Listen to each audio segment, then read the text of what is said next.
Mengenal organisasi Papua Merdeka (OPM) hingga bagaimana sejarah terbentuknya. Ternyata berawal dari perlawanan sejak tahun 1965. Organisasi itu disebut terbentuk atas tindakan pemerintah kala itu.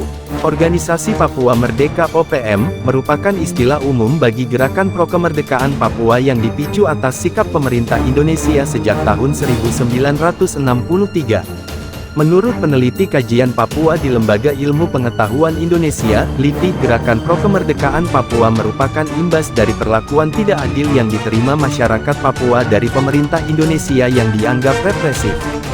Perlawanan OPM secara bersenjata dilakukan pertama kali di Manokwari pada tanggal 26 Juli tahun 1965, dikutip dari BBC Indonesia. Sedangkan dari laporan Institute for Policy Analysis of Conflict, IPAC, berjudul The Current Status of the Papuan Pro-Independence Movement yang diterbitkan tanggal 24 Agustus tahun 2015 menyebut organisasi ini terdiri dari faksi yang saling bersaing. Faksi ini terdiri dari 3 elemen, kelompok bersenjata, masing-masing memiliki kontrol teritori yang berbeda, Timika, dataran tinggi dan pantai utara, kelompok yang melakukan demonstrasi dan protes, dan sekelompok kecil pemimpin yang berbasis di luar negeri seperti di Pasifik, Eropa dan Amerika yang mencoba untuk meningkatkan kesadaran tentang isu Papua dan membangkitkan dukungan internasional untuk kemerdekaan. Muncul juga keberadaan KKB atau yang dikenal sebagai Tentara Pertahanan Nasional Organisasi Papua Merdeka (TPN-OPM), yang juga disebut sebagai kelompok kriminal bersenjata KKB atau kelompok separatis bersenjata KSB. Tokoh masyarakat Papua, Michael Menufandu, mengatakan ada perbedaan antara KKB dengan KSB, dilansir dari Arta Kota.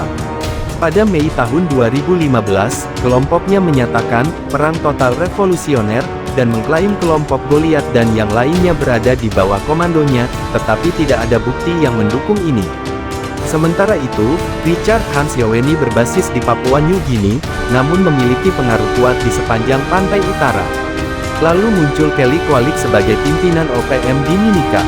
Kelompok Kelly Kwalik pernah menyandera 26 anggota ekspedisi Lawrence 95 yang beranggotakan warga Indonesia maupun internasional. Kelly Kwalik lalu tewas dalam penyergapan polisi pada 2009. Hingga saat ini, sering muncul nama kelompok KKB yang dipimpin oleh Egyanus Kogoya yang sebelumnya berafiliasi dengan OPM pimpinan Goliat Tabuni di Kabupaten Puncak Jaya. Kelompok Egyanus Kogoya saat ini merupakan kelompok yang paling agresif, menebar teror kepada aparat dan masyarakat di Nduga. Salah satu aksi kriminal Egyanus adalah saat membantai puluhan karyawan PT Istaka Karya di Nduga, pada tanggal 1–2 Desember tahun 2018, dikutip dari Kompas.com. Saat itu, puluhan karyawan PT Istaka Karya yang bekerja untuk pembangunan jembatan jalan Trans Papua di Kali Yigi Kali Aurak, Distrik Yigi, disandera oleh kelompok ini. Sebanyak 25 pekerja pembangunan jembatan itu kumpulkan dan dibawa ke puncak Kabo dan kemudian dieksekusi. Lalu, sebanyak 4 orang berhasil melarikan diri dari eksekusi, 2 orang tak diketahui keberadaannya, dan 19 orang dipastikan tewas berdasarkan keterangan salah satu korban selamat.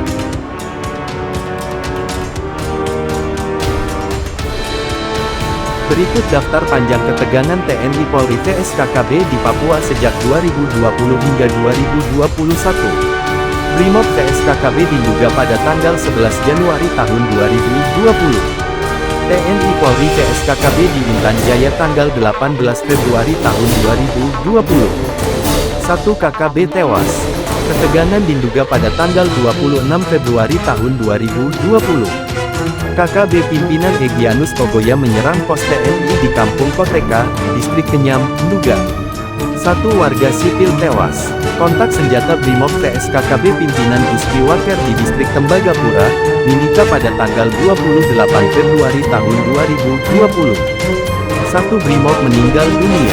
KKB tembaki mobil TNI di Kabupaten Kirom pada tanggal 29 Februari tahun 2020. Kontak senjata KKB vs TNI di Tembagapura yang tewaskan 4 KKB pada tanggal 15 Maret tahun 2020. Kontak senjata di Transnabire pada tanggal 9 April tahun 2020. 2 KKB tewas. Kontak senjata KKB vs TNI Polri di Tembagapura, Mimika yang tewaskan Sinper KKB pada tanggal 10 April tahun 2020. Kontak senjata TNI Polri vs KKB di area PT Freeport pada tanggal 24 April tahun 2020. KKB tewaskan anggota TNI di Intan Jaya pada tanggal 17 September tahun 2020. 2 hari berselang, Ratu Dwi Akbar Utomo meninggal dunia usai terlibat kontak tembak dengan KKB. Kontak senjata TNI Polri vs KKB di depan kantor Bupati Intan Jaya dan Pasar Sugapa pada tanggal 23 September tahun 2020. Kontak senjata TNI Polri vs KKB di Distrik Sugapa, Intan Jaya pada tanggal 25 September tahun 2020. Kontak senjata TNI Polri vs KKB pimpinan Lamek Taplo di Pegunungan Bintang pada tanggal 20 Oktober tahun 2020. Kontak senjata TNI Polri vs KKB di Distrik Tivigi, Intan Jaya pada tanggal 6 November tahun 2020. 1 personel TNI bernama Pratu Firdaus meninggal dunia. Kontak senjata TNI Polri vs KKB diduga pada tanggal 26 November tahun 2020. Kontak senjata TNI Polri vs KKB di Intan Jaya pada tanggal 10 Januari tahun 2021. 2 TNI meninggal dunia. Kontak senjata TNI Polri vs KKB di Intan Jaya pada tanggal 4 Februari tahun 2021. 1 KKB tewas.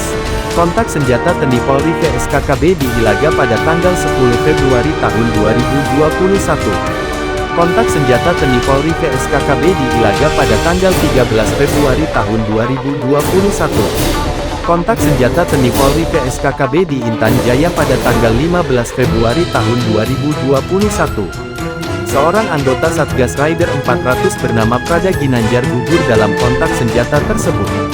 Baku tembak KKB dengan pasukan khas TNI AU pada tanggal 19 Februari tahun 2021 di Bandara Amenggaru, Distrik Ilaga, Kabupaten Puncak. 1 anggota KKB tewas tertembak. Baku tembak TNI Polri vs KKB di Distrik Gitadipa, Intan Jaya pada tanggal 28 Februari tahun 2021. 1 anggota KKB tewas. Baku tembak TNI Polri vs KKB di wilayah PT Freeport Indonesia di Mimika pada tanggal 28 Februari tahun 2021. Kontak senjata terjadi selama 30 menit. KKB sandera pilot dan penumpang pesawat Susi Air pada tanggal 13 Maret tahun 2021. Korban sempat disandera 2 jam dan ditodongkan pistol. Tak ada korban tewas dalam peristiwa ini.